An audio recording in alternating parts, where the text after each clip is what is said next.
Good day everyone. Today we will going to discussing about airway diseases.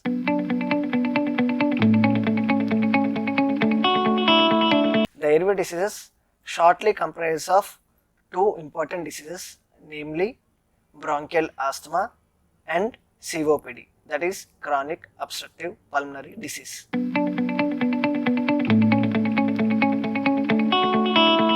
Airway disease in which there will be a permanent damage of the airways resulting in respiratory symptoms including cough, breathlessness, chest tightness. These symptoms may sometimes be aggravated during the cold weathers, night times, early mornings.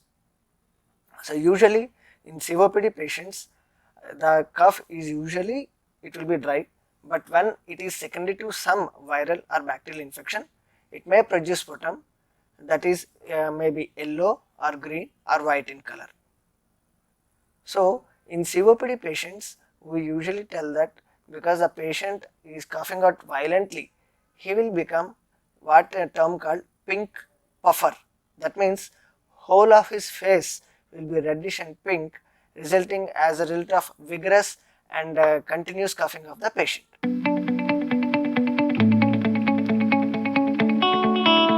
Symptoms of COPD includes, most important is cough. This cough initially it may be dry, but most of the times it will be associated with sputum. The sputum it may vary in consistency and color. Usually if there is no infection, then it will be whitish and thin or serous like a normal saliva. When there is any infection, the sputum may transform into thick, mucoid, yellow, green, or sometimes blood may also be associated. The second important symptom is breathlessness. Initially, the COPD will have breathlessness which will be seen only on exertion. By term exertion, it indicates that whenever the patient is climbing upstairs or whenever he is doing some heavy work or whenever he is trying to do a heavy brisk walking or trying to do a long walks, in all these things patient will develop breathlessness, which is the initial manifestation of the disease. As the disease progresses, this breathlessness may be present at rest also. He might not able to do whatever he does in a normal person does, that is he might not able to go to a bathroom or washroom without breathlessness. He may not able to be wear his shirt or comb his hair. In all these conditions, it indicates that the disease has increased in severity. The third thing is chest tightness, which is most unlikely in COPD patients.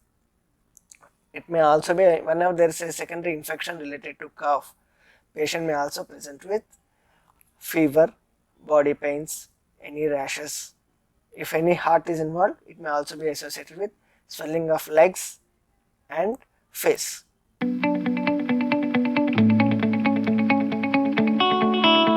Causes of COPD are primarily divided into genetical and acquired. So in case of genetical COPD, the most important thing is cystic fibrosis. This is a genetic disease which is passed on from one generation to another generation, in which the connective tissue of the body, especially one channel will be there, that will be affected, resulting in permanent dilatation of the lungs, wherein the gaseous exchange will be affected. In these cystic fibrosis patients, not only COPD changes will be present, they may also have sinusitis. Chronic sinusitis might be present. They might have fertility issues. They might have recurrent urinary problems. They will also have diabetes. All these things will be present. The another one is some other changes might be there, some other genetic diseases such as anti-basement membrane syndrome, alpha-1 antitrypsin syndrome. All these things, they are usually hereditary and very uncommonly seen in Indian population. They are more common in Western population. Coming to the acquired causes. Acquired causes, the most important cause of COPD is smoking. How does smoking affect a COPD lung? In a normal lung, usually we will have cilia. Cilia means cylindrical type of things which will work as a, they move whatever secretions we have in our airways towards the throat. so that they can be swallowed or spit out. But when we smoke, most importantly, this cilia processes, they will be affected. Their movement will be sluggish in the initially, and later on they will all die, resulting in aggregation of the secretions in the airways. Secondly, the epithelium or whatever the tissue that is covering our airways will be damaged, resulting in the airways inability to exchange the gases. Thirdly, the airway smooth muscle, this will be distracted, leading to dilatation, means the airway will be enlarged and they will be fibrosed, means the scarring will be formed in between the layers of the airways. This results in ineffective airway exchange. So in these cases, whenever normally in lungs, oxygen will be inhaled and carbon dioxide will be exhaled. This happens at a very minute level, that is at alveolar level, where oxygen enters into the blood through the alveoli and carbon dioxide diffuses back into the airways through the same alveoli. In smoking, what happens? This alveoli will be damaged. This results in inability of the lung to transfer oxygen into the blood and also take up the carbon dioxide from blood into the air. So as such, what happens? As the disease progresses, carbon dioxide will start penting up, will be accumulating in the lungs, and the oxygen which is coming from outside into the lungs, it will not have space to accumulate into the alveoli and then go into the blood. So as such, these patients will start developing breathlessness. Secondly, this smoking also causes increased oxidative stress. So this oxidative stress, again, it causes damage to the airways. Thirdly, secretion of the mucus. Whatever secretions we are having, saliva like secretions will be present in the airways also. These also will be thickened and their clearance will be affected to a much degree.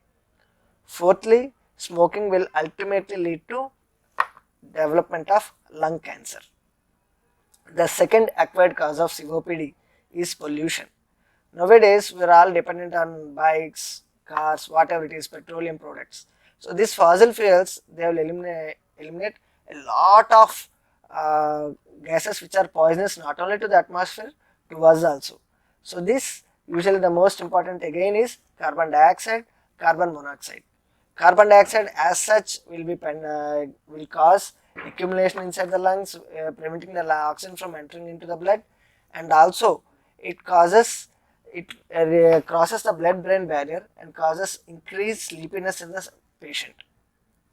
Carbon monoxide, it has much more affinity when compared to oxygen, so it displaces oxygen from the lungs and it combines with the hemoglobin, and as such will develop breathlessness. The third one is, which is quite uncommon nowadays, is cooking. In the good olden days, people used to use coal or wood for the cooking purposes. This will release carbon monoxide or carbon dioxide. So nowadays it is decreased, but still it is a very important thing. The fourth one is occupation related. You can see in coal mines where there is continuous burning, and oil fields and all these things, there will be continuous burning of the oil, or sometimes coal will be burning. In all these institutions, these things, they will cause the similar effects as smoking.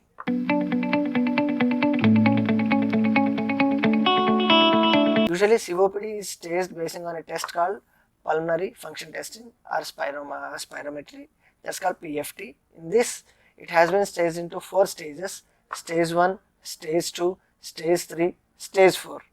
These stages, as the number increases, it increases in severity, and as such the treatment also will be increased as per the stage, and also complications rate will also increase in these stages.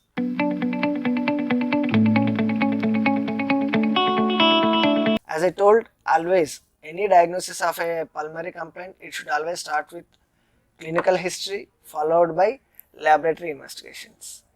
So clinical history, it's the symptoms that are important, as such like cough with expectoration, breathlessness, unable to the cough which is increasing at night times. All this indicates some airway disease. Coming to the laboratory diagnostics. Laboratory diagnostics, they are differentiated into blood investigations, pulmonary function test, and radiological investigations. Coming to blood investigations, In the early phases, COPD may show only normal blood tests, like in a blood picture, there will be normal, but with the increased severity and with a prolonged duration, the hematocrit of the patients, that is viscosity of the blood, will increase. So, in a chronic COPD patient, hematocrit will be increased, and if there is any secondary infection, the total leukocyte counts or WBC, white blood cells, will increase. Also, in some types of COPD, eosinophils may be increased. It is not mandatory for eosinophils to be increased in COPD patients. Increased neutrophils or eosinophils in a COPD patient indicates bad prognosis. And also coming to other blood investigations, in COPD patients, D-dimer levels might be elevated because owing to the increased viscosity of the blood, and also there will be minor changes in other parameters of the blood such as ESR, CRP, owing to the persistent inflammation in the airways. Secondly, airway test, that is pulmonary function test, in which the patient or the person will be asked to blow air into a machine where it shows the variation in the airway formula, airway coming in and out. This test, if there is any reversibility, it goes in favor of a asthma. If there is no reversibility, then it indicates it is COPD. This test is also indicated to monitor the treatment and how the person is compassionate at taking the treatment, how he is improving. All this is followed by the follow-up PFT. The third one, radiology. Radiology will be, again, it has an X-ray, chest X-ray and CT scan. First will be chest X-ray. In chest X-ray, in the initial days, COPD may not show anything. Sometimes there will be increased bronchovascular markings inconsistent with the bronchitis. But in long-standing COPD, as I told you, COPD is a disease where the airways will be permanently damaged and dilated. As such, the lungs will be permanently overinflated. The same overinflated lungs will be seen in chest X-ray in the form of increased lungs parenchyma space, increased blackening of the lungs, and also the diaphragm, which is the main respiratory muscle, the shape of it, which is usually a inverted bell shape, will be somewhat disoriented, like it will be irregular in shape. And the next one will be coming to CT scan. In CT scan, we call it emphysematous changes, where the dilated airways will be visible in CT in chronic changes. In early COPD, usually CT or X-ray changes will not be visible. In cases of acute exacerbation of COPD, wherein the most common cause is viral infection or bacterial infection and the sputum production will be increased. In these cases, sputum test needs to be done. The sputum test may include gram stain, TB test, and culture and everything. So, if the culture is positive once in a COPD patients, the subsequent exacerbation, that is increase in symptoms requiring hospitalization, therein the previous culture report will be taken as the basis to start the antibiotic treatment.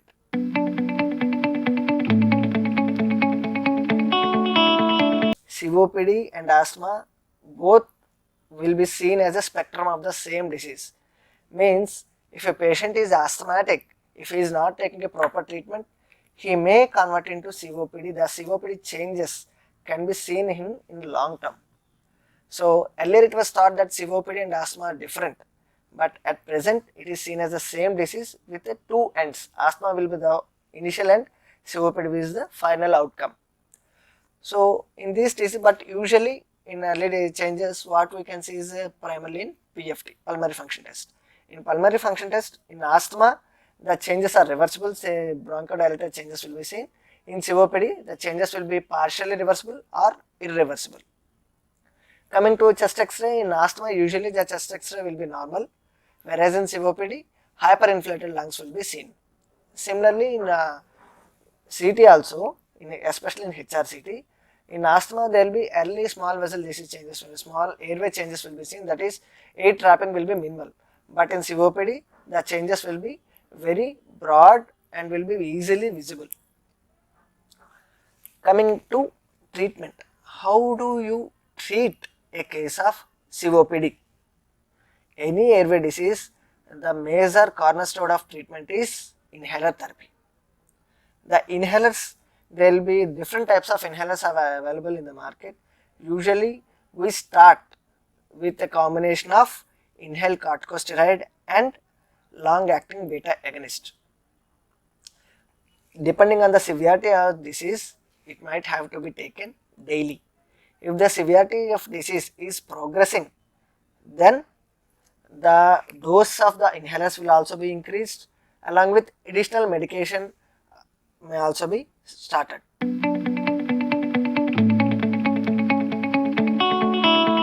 Usually in a stable COPD patient, there is no role of antibiotics or antivirals, but if we are suspecting an acute exacerbation of COPD, mind you, in acute exacerbation the most common cause is viral followed by secondary bacterial infection.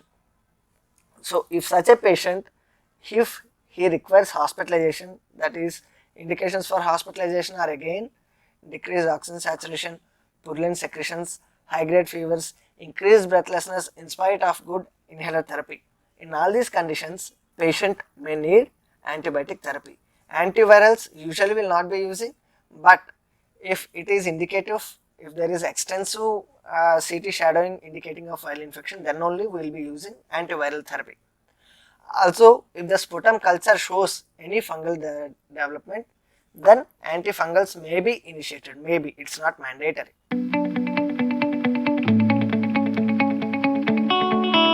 COPD should be viewed as a systemic disease rather than a disease pertaining only to lungs. So we all know that in chest, lungs and heart are side by side. So when lungs are affected to such an extent that it is irreversible, then heart will also be affected. The most common finding or complication of a COPD patient is pulmonary arterial hypertension. Pulmonary arterial hypertension, if it is mild, it may not require any treatment, but if it is moderate or severe, then the treatment of pulmonary arterial hypertension needs to be addressed. The reason being, in cases of severe pulmonary arterial hypertension, right side of the heart will be affected and ultimately the patient will land in heart failure. The second thing is, in COPD patients, as we discussed earlier, the blood viscosity will be increased. This increased viscosity of the blood may lead to clotting of the bloods in various places, such as leading to heart attacks, brain strokes leading to paralysis, sometimes pulmonary thromboembolism, wherein the clot will be lodged in the pulmonary vasculature. All these things might happen. Again, the COPD patients, because of the chronic cough and inability to breathe out, they may land in chronic respiratory failure, wherein they need continuous oxygen support at home also. Sometimes because of this acute exacerbations, patients will land in acute respiratory failure along with secondary infection, which may progress despite of a good treatment and it may prove deadly. Patients might lose life because of acute exacerbation of COPD, and a single ICU admission indicates that if a patient is admitted in an ICU and discharged, it's to be careful that there's a high chance that about 25 to 30% of chances that a second exacerbation may lead to second ICU admission. The more the ICU admissions, the more the mortality is.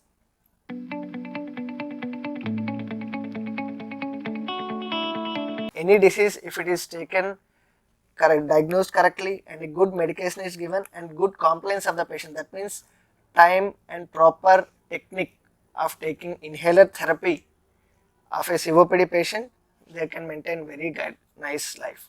But irregular use of medications, inappropriate technique leads to complications and ultimately the disease will be out of hand.